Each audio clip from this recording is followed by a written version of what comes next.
Hey guys, welcome to another episode on the High Level Experience podcast. Our guest today is someone who's transforming the agency landscape by revolutionizing customer support. From aspiring entrepreneur to game changer, he has identified and tackled a crucial pain point for agency owners. With his innovative platform, him and his team eliminates the need for in-house support teams, offering a seamless and responsive customer support integrated within the Go HighLevel. His journey is marked by a relentless pursuit of excellence, aiming to empower agency owners to focus on their core strengths, while his team handles their customer support needs. This not only maximizes productivity, but also enhances the overall experience for both agencies and their client. Please allow me to welcome to the show the one and only Beant Singh.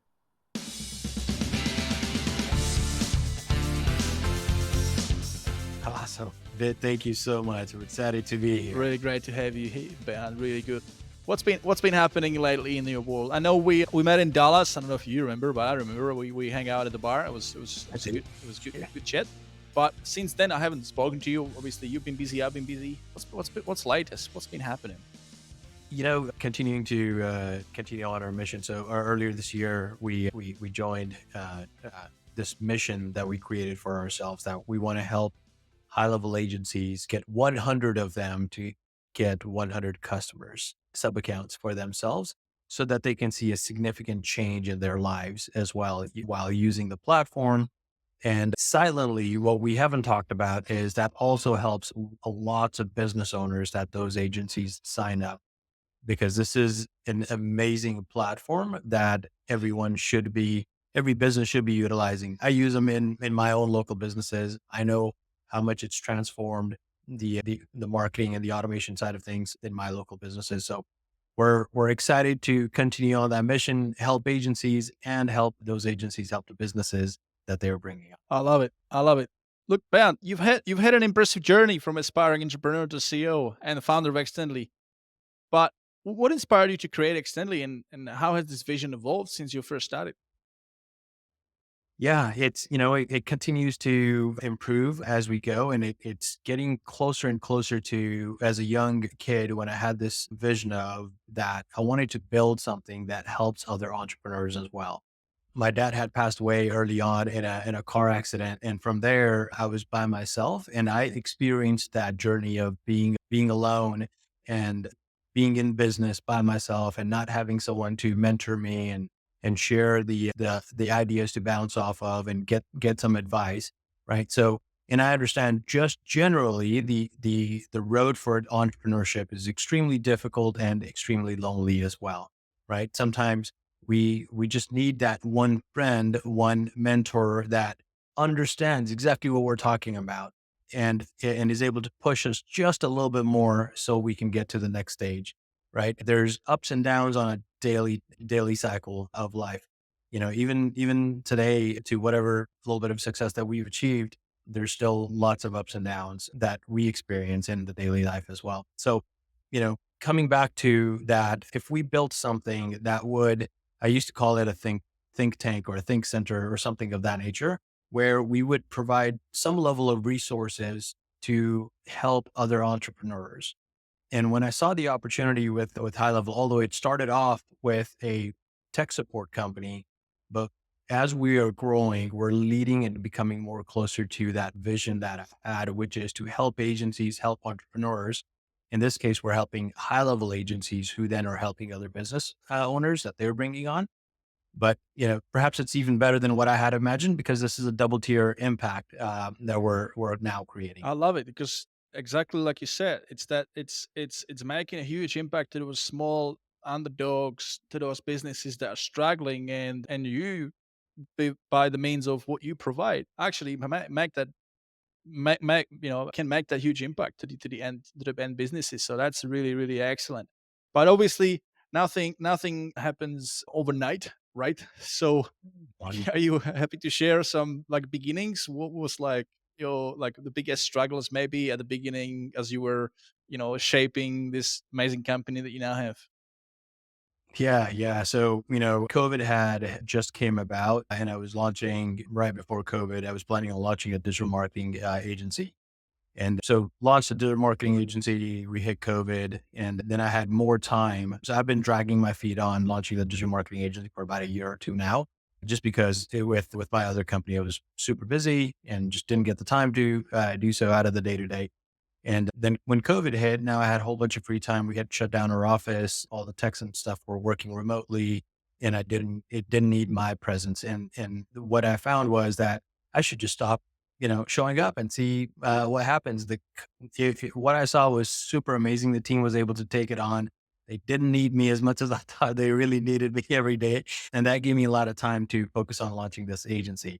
And when we launched the agency, brought on some of the customers that I knew, family members first, right? Reached out to people in my own network and then it kind of grew from there. But one thing that came clear was that I got to buy this subscription, that subscription to this and that to make all the things work together. And that was like Active Campaign, MailChimp, or, what a bunch of these other softwares to put them together to make it all work.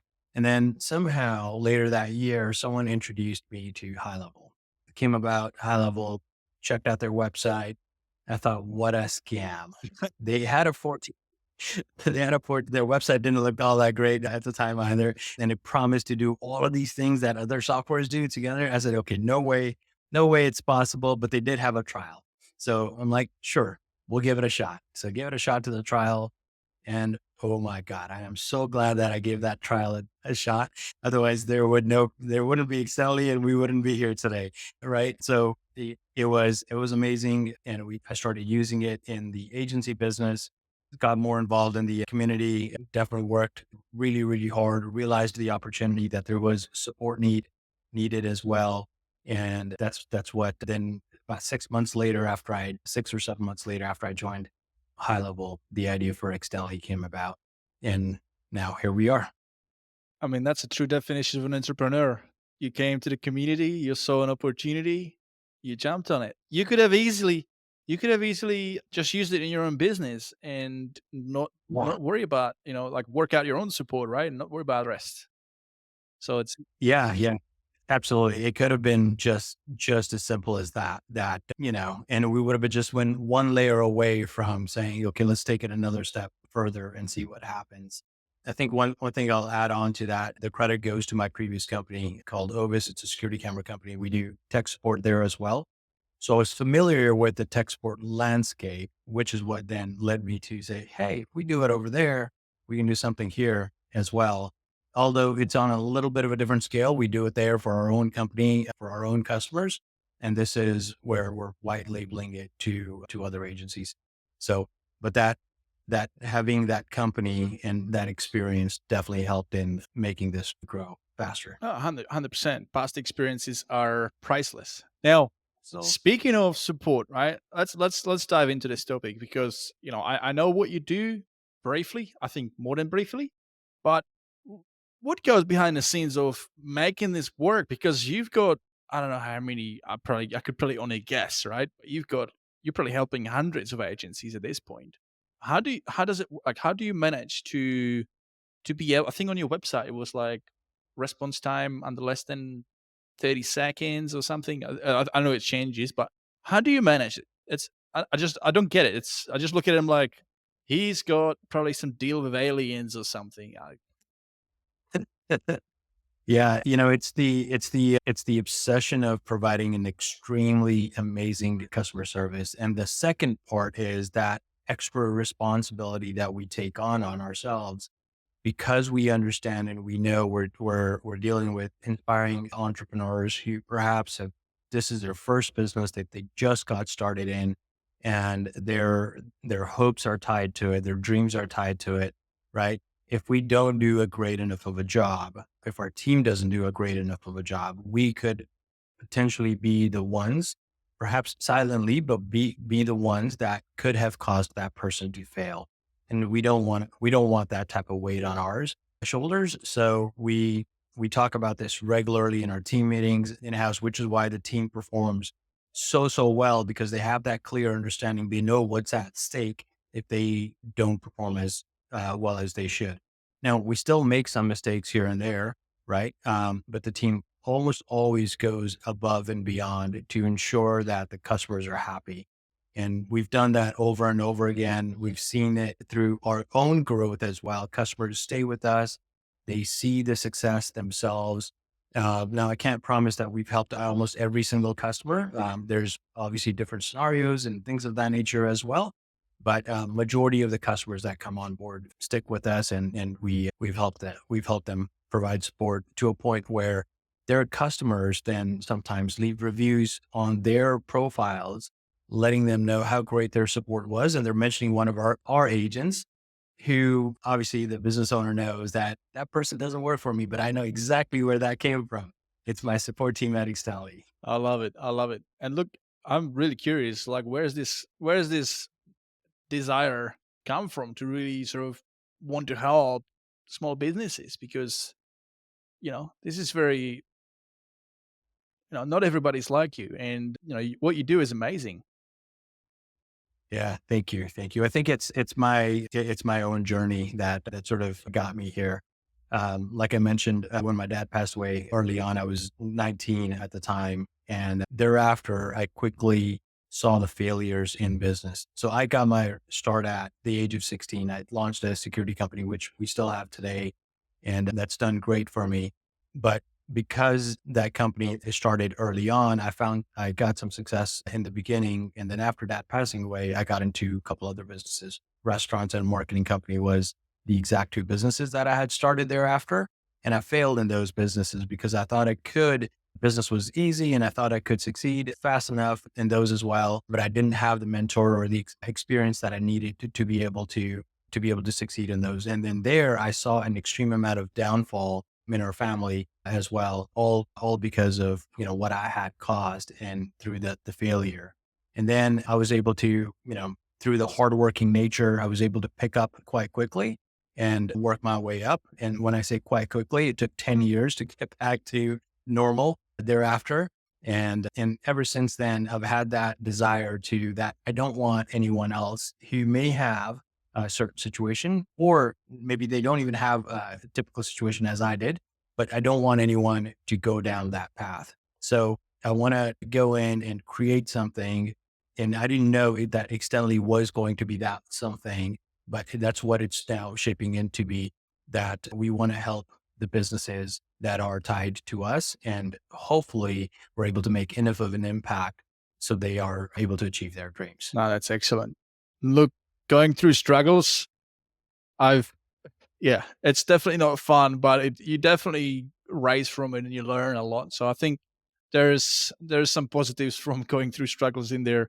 And if some business owners have it too smooth, then it's it could bite them later. And I think it's better if it bites you early on than later. Oh, absolutely. Absolutely. That's one of the things that I talk about and quite often reflect upon that, when I say, imagine if I had not failed at that point, then I probably would have been this arrogant, ignorant kid who found success early on in his, early teens and would have likely made some mistakes that would have called a larger failure down the road. Right. So I'm glad and thankful to being able to be able to see that failure early on. I think it's made me much more humble than I was when I was a teen. I think at 19, you think you know the world and you can control the world. Little do you know that you come to find out that that's not entirely true.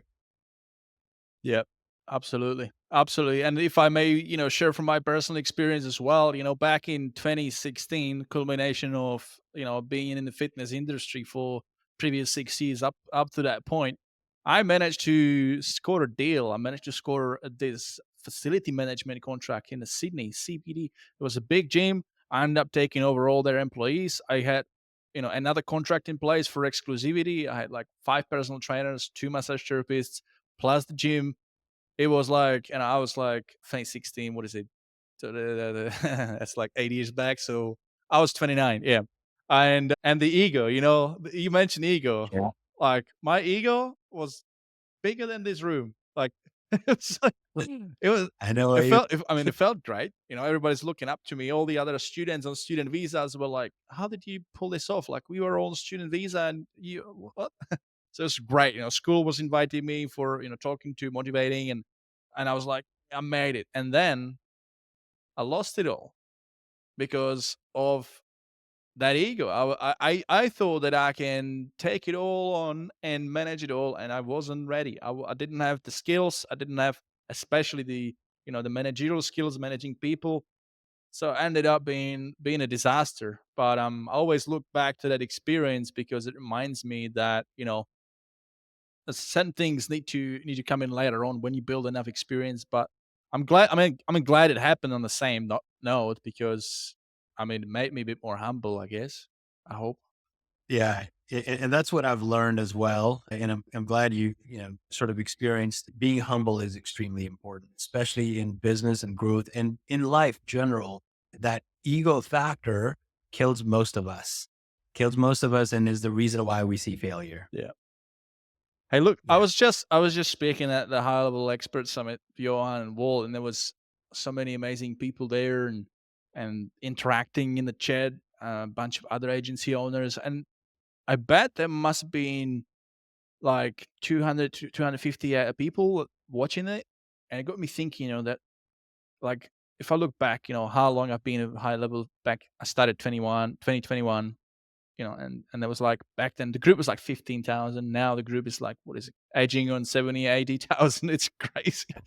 But that means there's new people coming in all the time. And I bet that at that webinar that I just was on, there was probably some new up and comers in there as well. So for those that are newer in our community, they may not have heard of Extendly. So what would you recommend to them, the people starting out their SaaS? When should they look at incorporating support?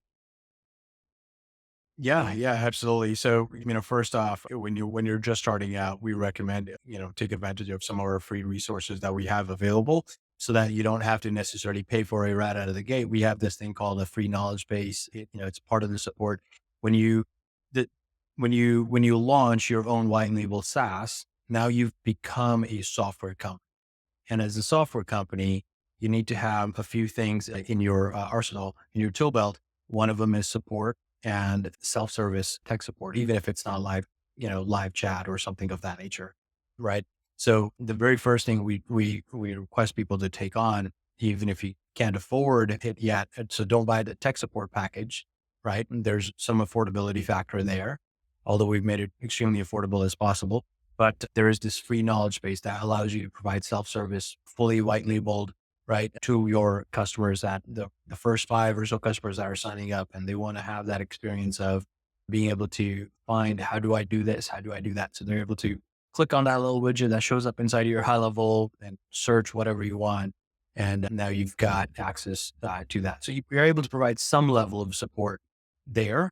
And then in addition to that, when you're there early on, 4 or 5 customers, 10 customers, you can likely provide tech support to them directly yourself instead of having to purchase one of the packages. So we definitely recommend people do that I to, was gonna say that's not a bad thing because you definitely need to learn the ropes. You want to learn the software, and by helping your customers directly, you get to trying to find solutions to their queries. And it's important. I think if you want to be that serious that you start your own bite level, you gotta know the yeah. software. You gotta invest time on regular. I like my coffee catch ups with Sean doesn't know it, but I call it my coffee catch up with Sean. Like brew coffee in the morning. First thing I do, look at coming at you, sipping on the coffee. There you go. That's perfect. But yeah, you're absolutely right. I think it's extremely important for folks to learn the platform and know exactly what their customers are doing, how they're using it, and the type of questions they're asking. Those questions, that feedback is exactly what's going to help you go get more customers. When you go out, now you're out of your network, you're advertising, or you're getting in front of strangers. Maybe you're attending BNI meetings or whatever the case may be, however you're prospecting to get more leads. Now you're talking to strangers who are going to be asking you those questions. And if you have this feedback from your existing customers by directly being involved and helping them, it'll be an extreme amount of help for you to learn from their experience and be able to answer those objections that new prospects may have for you. And plus, it helps you gain your own confidence, knowing that your customers that you put on there are succeeding. Look, no one wants to put out a bad product, put their reputation up, and then be able to sell knowing that product doesn't work, right? No one wants to do that. Everyone wants to have a successful product that helps other people as well.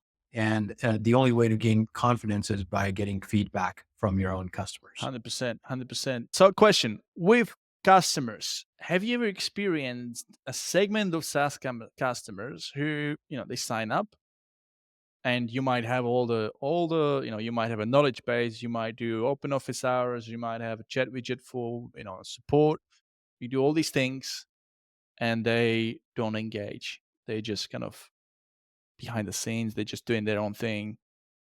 How like have you noticed some customers are like Yeah. that? Yeah. And that's definitely the case, right? I mean, you can't force anyone to engage and take action if they don't want to. That famous saying of, I think it goes something along the lines of, you can take the horse to the water, but you can't force it to drink the Yeah. water, right? So you can provide all the different resources as you want. And we go, especially recently, we've gone quite far above and beyond what we should be doing as a support company, just because we want to see these folks succeed. And we're on that mission of helping 100 agencies get 100 customers as well. And we're getting closer to that. But the folks that don't want to engage for whatever reason, whether they don't have trust or believe or their own limitations, whatever the case may be, they just won't do that. So you can't help everyone, but what you have to try though is do try to help as many as you can. Just because a few percentage of the people are not listening, that doesn't mean you should stop helping the majority. Majority are willing to listen. They are wanting to take action. So Yeah, absolutely. And then also, it doesn't mean that they are not consuming your stuff, right? They might be more of an introvert. sure. They might be more of a, I like to sometimes be like that. Like, when I just want to consume stuff, I don't want to talk to anybody. I just want to look at the resources and then just go through it at my own pace, right? So Right. doesn't mean that if they're not talking to you, that you're risking losing them. May not always be the case, right? Yeah, absolutely. That's correct too. Yep. Now let's talk about this mission that you have 100 customers in the next, well, up until the summit. Is that the deal? The Until deadline? Yeah, yeah, up until the summit. that's our internal deadline. So last year we had brought up 37 agencies that applied for the Summit Award, the SaaSpreneur Award. 37 of those out of I think the 150 or so that won were our own customers when we looked up at the list.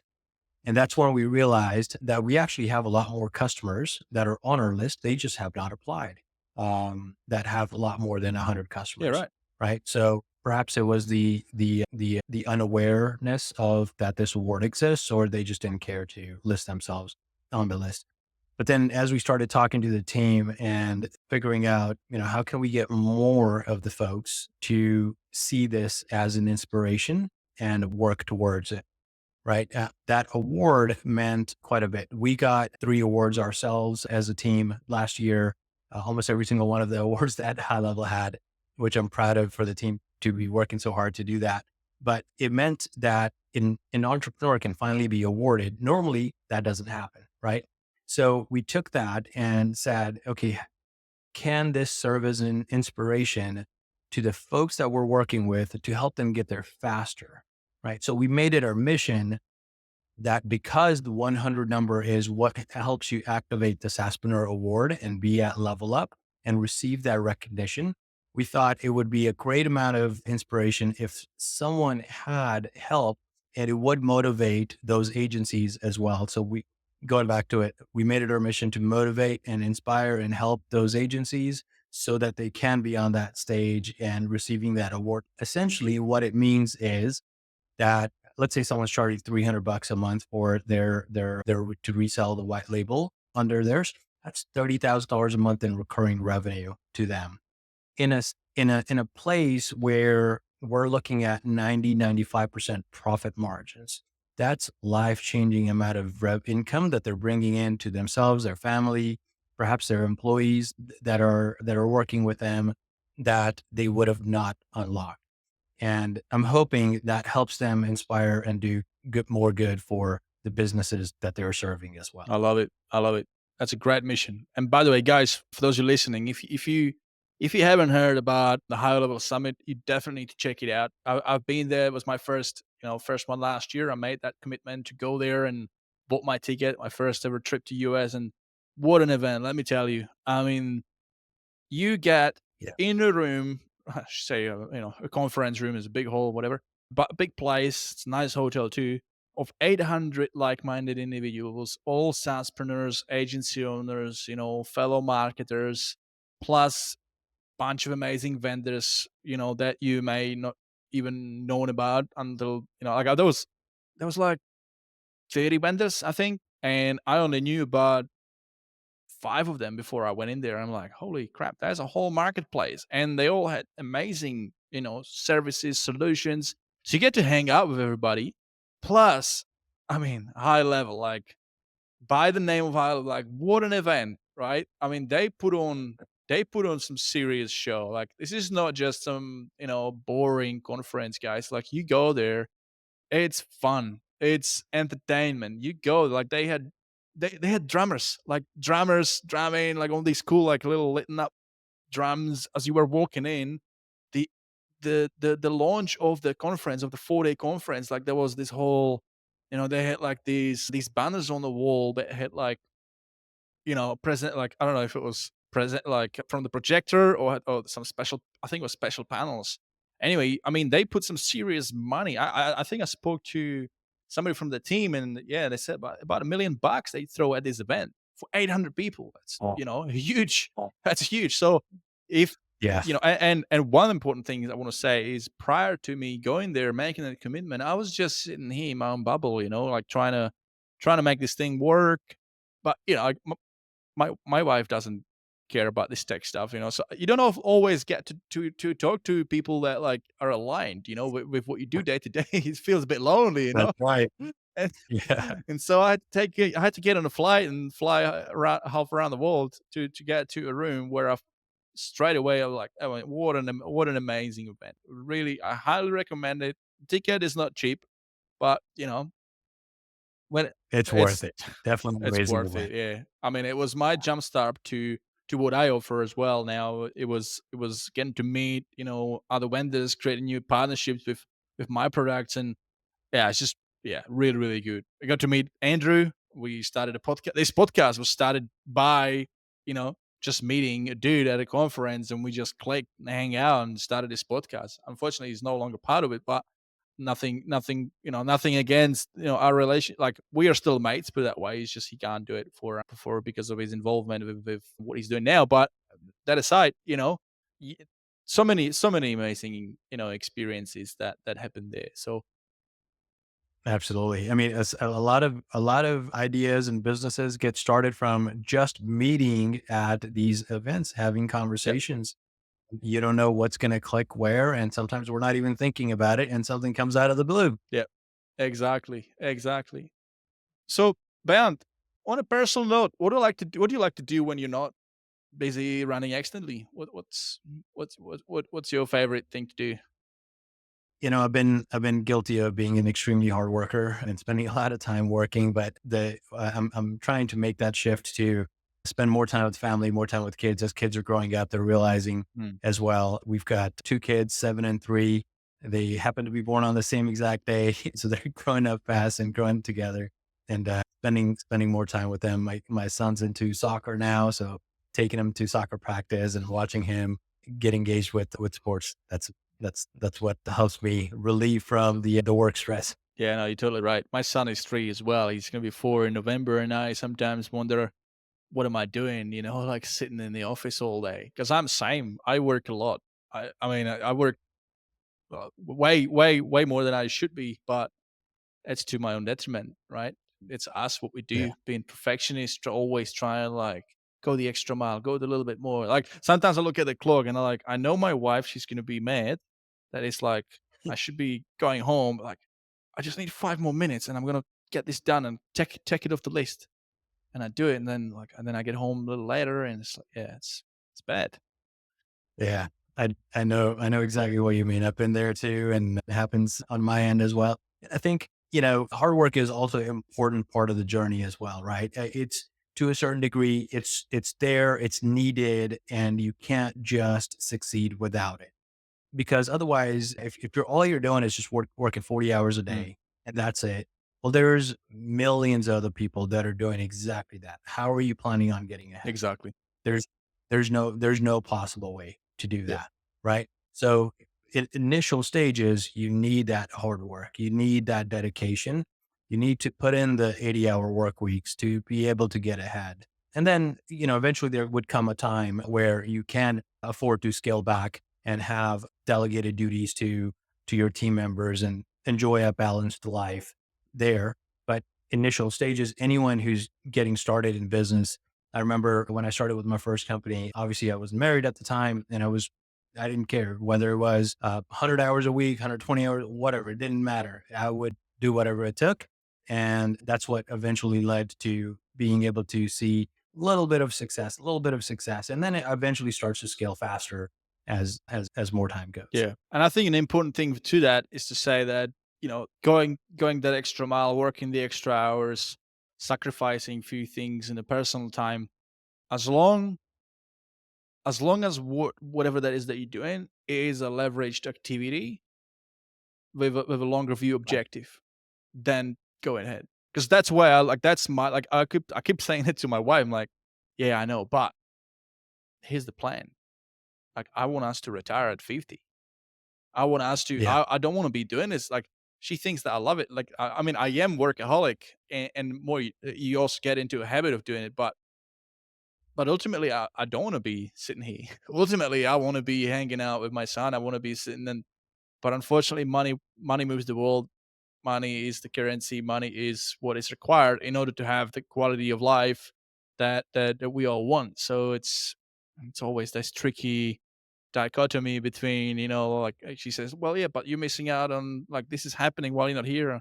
It's always tricky, but I think I think I'm on the right path. I think, it is important, and I'm starting to see some leverage. I was just speaking at an event that I wouldn't Yeah. have thought I would be speaking at, along 20 other There you amazing go. speakers. So it pays off. Hard work pays off. It definitely does. It's a necessary part of a successful entrepreneur as well, and it definitely pays off most of the time, I should say. Yeah. Most of the time. Hey, Yeah. but we've got when we were designing this podcast, we came up with some segments, and I decided to keep it more of a, kind of a fluid. Like if it happens, it happens, and if it doesn't, like I decided I'm not making it so rigid for it to happen every episode. But we've got some time, and I thought, well, why don't try and dive into one of these? So there's one. Sure. It's Listening. called the beef. Have you heard of it?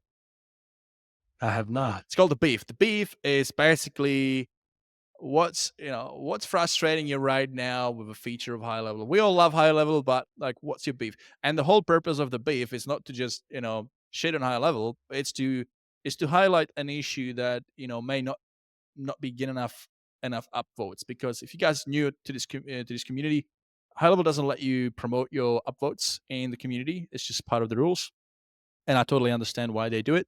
But if you haven't got a reach and you've got an amazing proposal and you submit it through ideas.gohighlevel.com site, which is what the site is designed for, where you upvote, or come up with a new, or suggest a new feature or a new feature upgrade. The way it works, it's community based.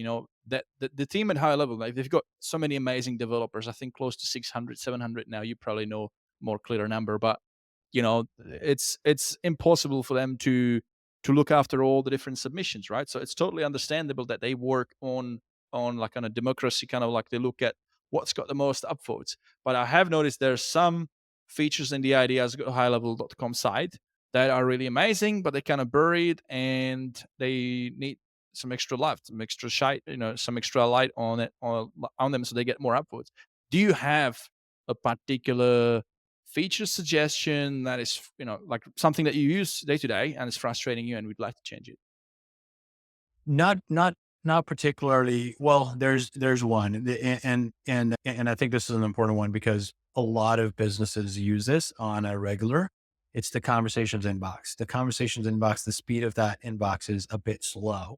And if you have multiple people working in a company that are attempting to respond back, you can't see who's responding or if someone's typing. So sometimes what will end up happening is a few people will end up sending a message to the same customer at the same time to an attempt to answer. So if there was a way to see that, oh, Joe is typing now, so I'm going to let Joe answer this question. I'll go to the next one in the conversations there. It's not it's not necessarily the end of the world. It still works. It could definitely be improved, but that's one we're seeing. Overall, though, the beef that I do have there is that high level, first off, wonderful platform. It's amazing. We all wouldn't be here if it wasn't here. But I feel at times what it's lacking is the convenience factor. And by that, what I mean is that there's a lot of features, but there's a lot of features that are partially built out. They should be built out furthermore to make them a bit more friendly, user friendly, and more convenient to use.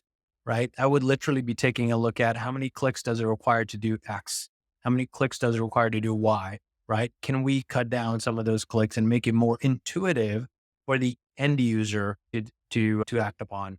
The being on the support side and seeing thousands of customers interacting with it, what I'm interested in improving is not necessarily the agency level experience. Agency level folks, this is their job.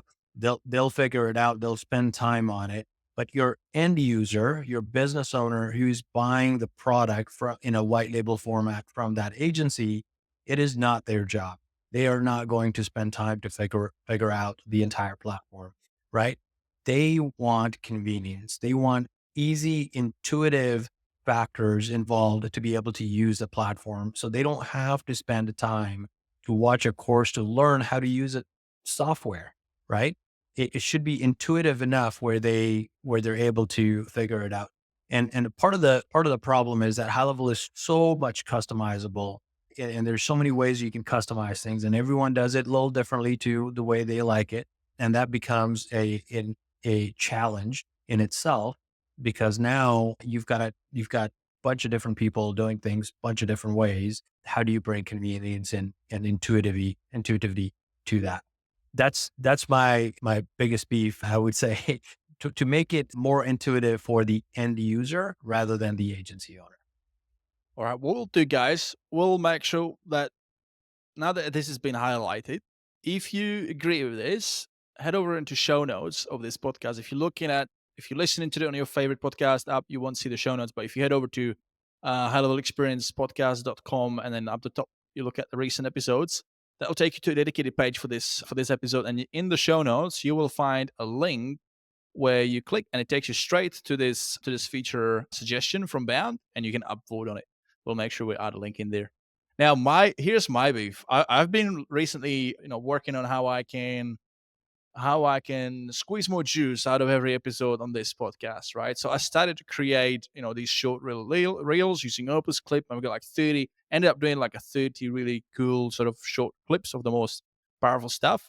Ends up being 8 months worth of content marketing per each episode, which is really good. Right.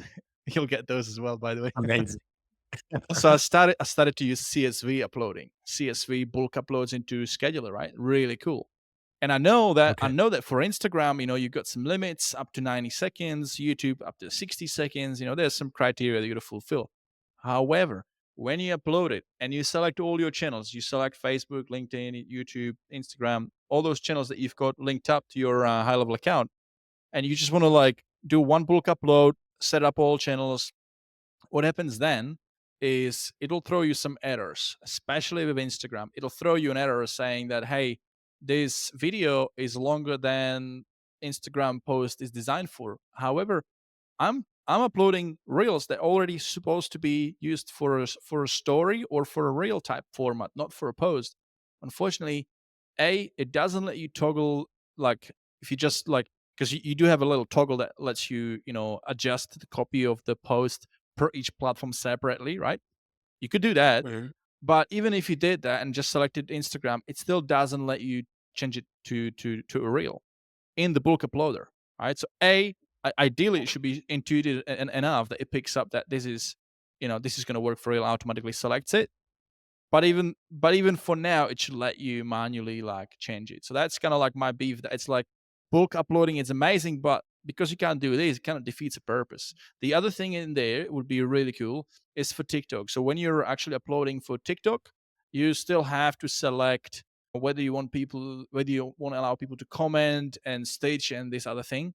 And then by default, they're unselected. But wouldn't it be awesome if in the settings, in the master settings, you say, hey, for TikTok, everything I post through TikTok, always make it selected, so I don't have to, less clicking about. But in the grand scheme of things, when you're scheduling 30 different posts for the next 8 months and having to click about for each thing, it ends up being pretty time consuming. So that's my beef and suggestion for improvement on the social scheduler side.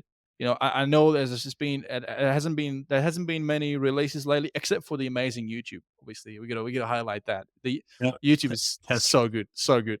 But yeah, there are a few little nuances that would make it even more efficient for bulk uploading. So I'll put a link in that down below, guys, as well. If you agree, give it an upvote. That's how the high level team will get to find out about it. Hey, we've got another segment. This one's right. called 343, and we actually had what we do is, and as a partly I'm going to ask you a question, but partly also I want to ask you a favor because this segment hasn't gotten enough love recently, or ever really hasn't kicked off the ground properly. But my idea was like, hey, let's give agencies an opportunity to highlight something amazing they've done for their end client, for a small business owner. Hey, go on to highlevelexperience.com. There's a thing called share your story. And basically the idea was like, hey, let's give people a chance to upload really short 60 seconds audio, just audio memo recording of like, hey, here's Billy Bob or here's Jimmy from XYZ agency. Here's what we did for this, this and that client.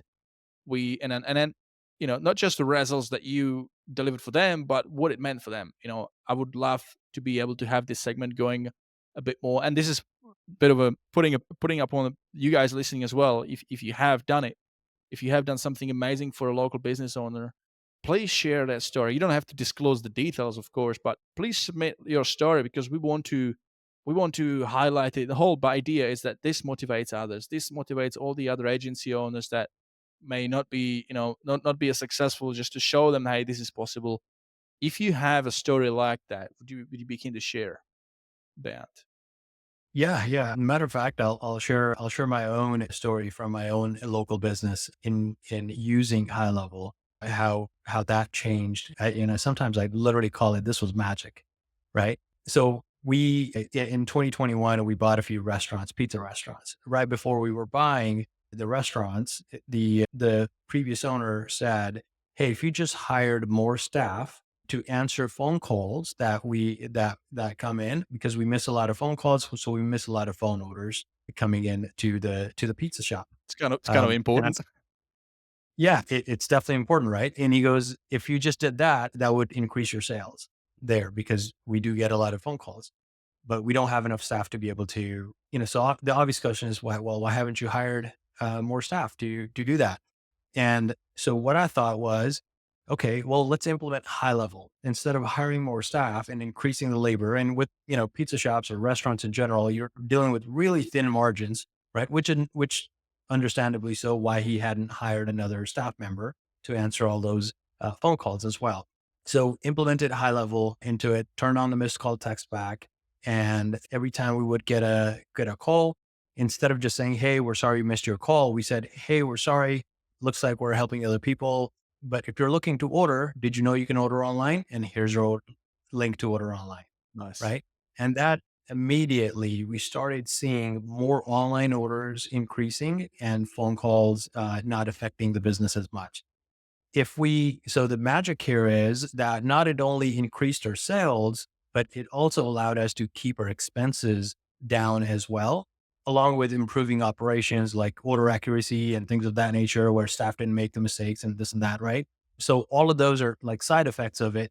But more importantly, an employee in a restaurant business costs about $20 an hour, right? Roughly that's, 17 or 18 as the minimum wage in California. And so you've got to pay about $20 an hour, and they're working 8 hours a day.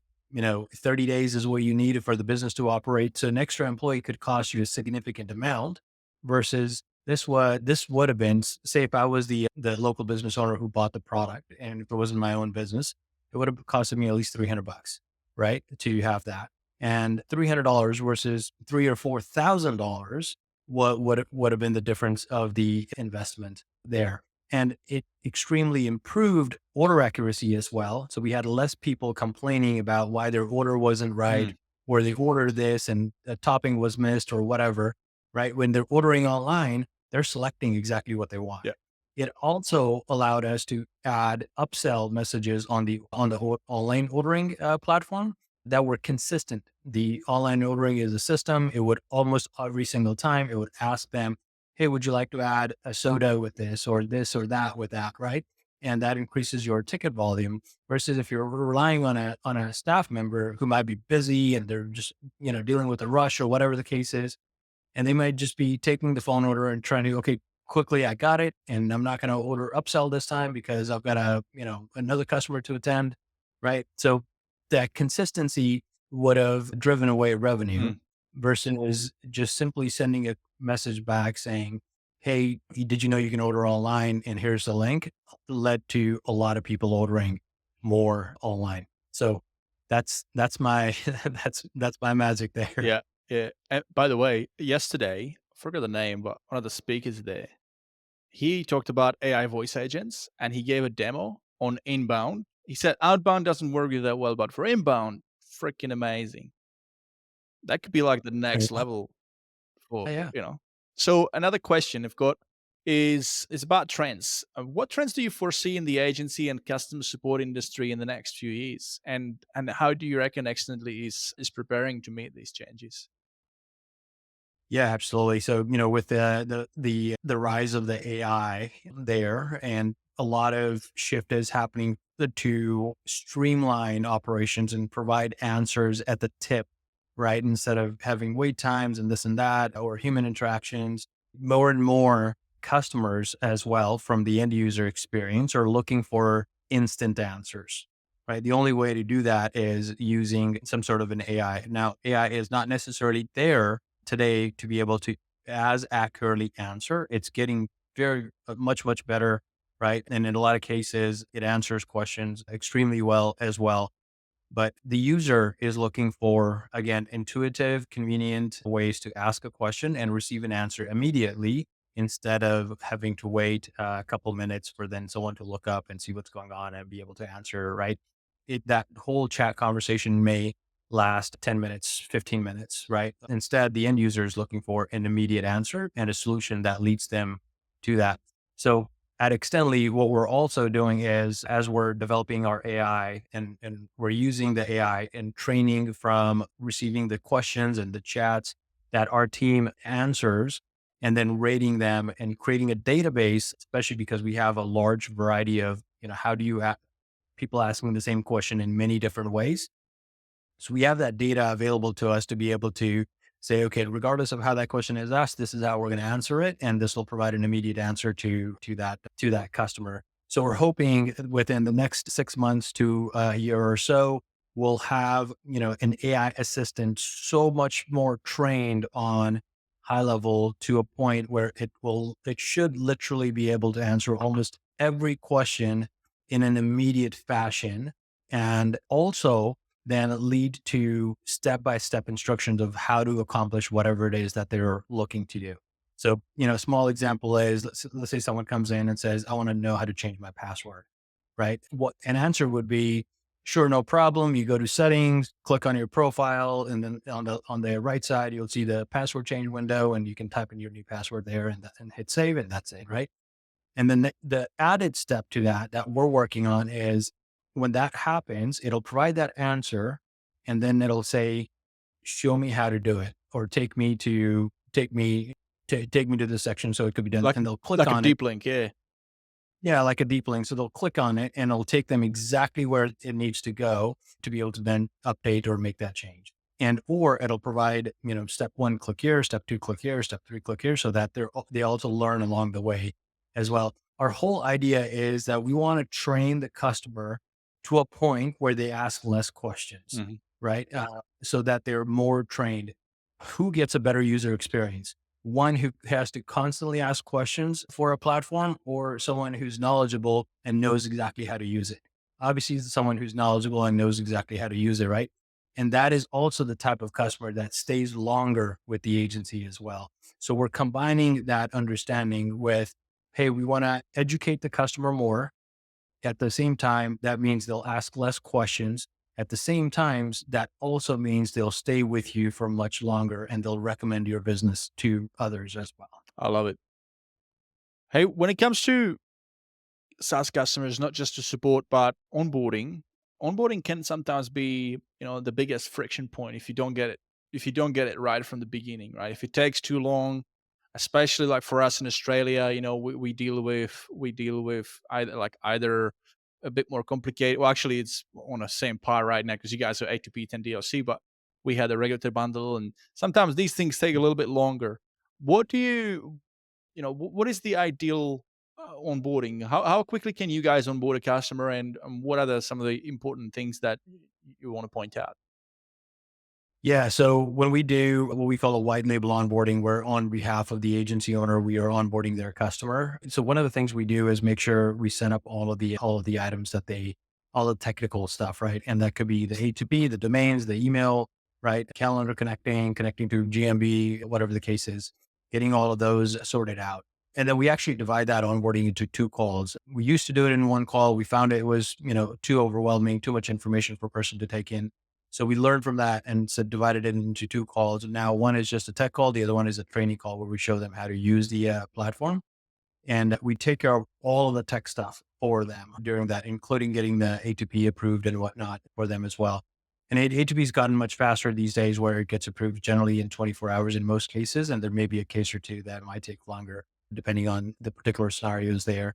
But once that's done, now the customer is ready, set up, ready to go. As part of the service, we also allow the agency owners to hop on the call if they want to. And we also send them recordings of the onboardings as well so that they're aware of exactly what happened if they wanted to go back and listen to it. I love it. I love it. And when you say you set up everything for them, certain things like integrations require access to their assets. So how do you handle that? Do you send them in information prior to the call, what they need to have at hand, or do you ask them to give you access to some of their assets? Or Yeah. So, let's say it was a domain or something. Well, first off, let me back up. When we do an initial setup and intake from the agency owner themselves, we ask them those questions. Hey, what are the items that you want to set up? What are the items you want to give access to? Right. What's important for you for your customers to know? Which features are you selling? We get all of that. So that way we have a semi customized, it's not fully customized, but semi customized onboarding experience for their end users there.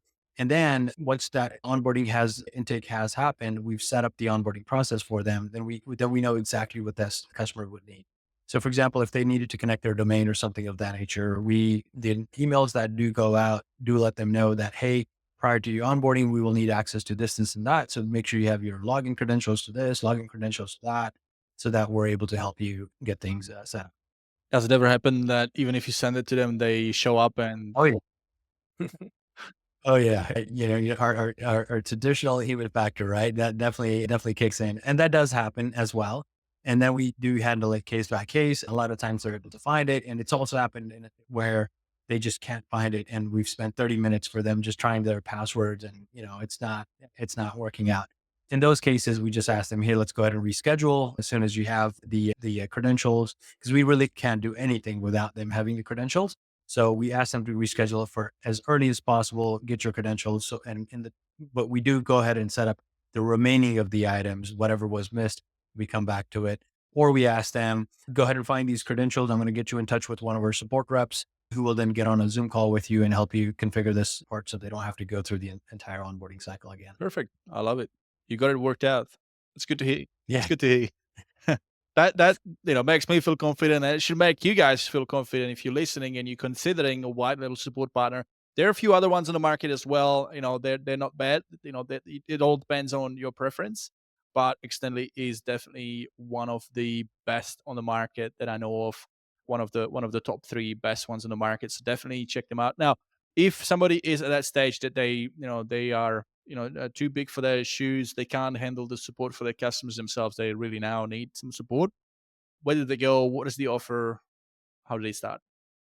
Yeah, so we offer, full 24/7 live chat support to our customers. It comes with our support OS software as a base, and there's a bunch of different things that are helpful to agencies that are there, like self-onboarding, the knowledge base that we talked about earlier, the product tours, onboarding forms to fill out custom values and things of that nature that are there. And they can also add in their own knowledge articles and things of that nature as well. But 24/7 support is the promise there. The stats that we have are we've got 94 to 96% general satisfaction rating. And these are the agency owners, customers rating our agents every time they have a chat with them through every time they engage them through the live chat support portal there. And then under a minute is 56 seconds to be exact is our current response, first time response rate there. It's extremely fast. Now, we don't promise that every single experience would be in that nature. It may take, depending on, time of the day Yeah, and we're the we're number of talking chats. averages, guys. That's an average. Exactly. Yeah. So, if in case it takes 2 minutes, please, give us a little bit of a breather there. We do try our best, but on average, 56 seconds. That also means majority of the time you'll connect within 5, 10 seconds or 30 seconds or less there as well, where it feels like an immediate connection. But yeah, so unlimited amount of customers you can bring on as sub accounts. It's $599 per month for folks to take advantage of the 24/7 live chat.